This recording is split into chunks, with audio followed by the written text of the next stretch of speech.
د پاکستان د همت او د حوصلې په حق راته یو قصه را یاد شوه ما چې تاسو سره شریکه کړم. په 1990 میلادي کال کې چې پاکستان لا اټمي چودنه نه وکړي بیا خو په 98 کې اټمي دماکه وکړه باقاعده اعلان وکړ.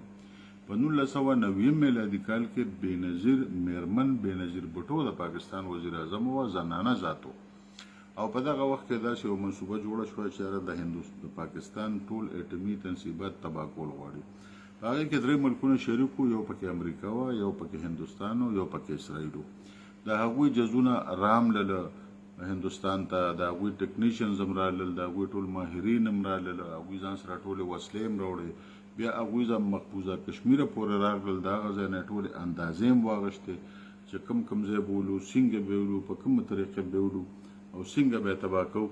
په دغه وخت کې زمونږ تکړه ایجنسي ده ISI، هغوی د ټولې خبرې پسې لګېدلي وو او دا ټول رپورټونه دلته محترم بېنظیر بوټو ته راوړل او هغه وخت کې آرمي چیف اسلم بیګ و، هغه له به هم دا ورکول چې څنګه موږ ته را پته ولګېده چې یاره اسرائیل خو دا نیت لري چې زموږ اټمي تنصیبات تباه کول غواړي.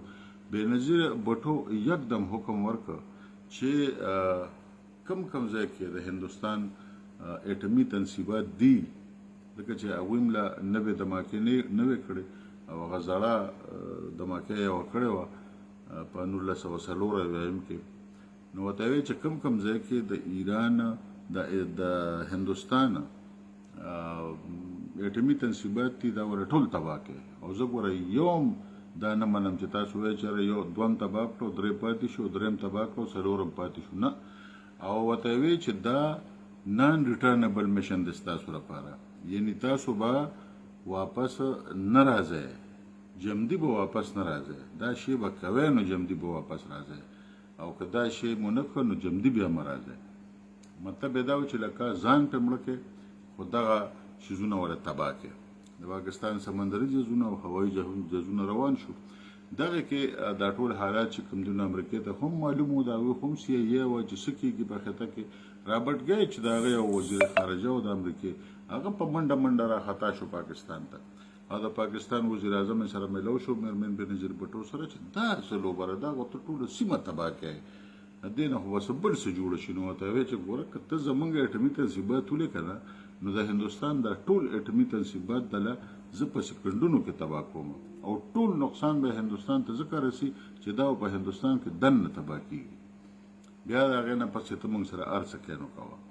دا یو همت غواړي، دا یو حوصله غواړي او په وخت باندې فیصله کول غواړي چې په وخت باندې ته یو مضبوطه فیصله وکړې چې زه به یو سړي له څنګه ګزار ورکوم او څنګه شړق به ورله ورکوم. نو دغه جرأت د ایران په قیادت کې نشته او زمونږ د میرمن بېنظیر بوټو یوه زنانه وه، زمونږ وزیر اعظم وه او په هغې کې دا جرأت و. او هغه چې اسرائیل او هندوستان او امریکا زمونږ نه تنبېدلي دي، موږ خپل پروګرام له دوام ورکړی دی او په 1998 میلادي کال کې بیا نواز شریف اټمي چودنې باقاعده وکړې او پاکستان باقاعده یو اټمي ریاست په ټولې دنیا باندې ومنلو.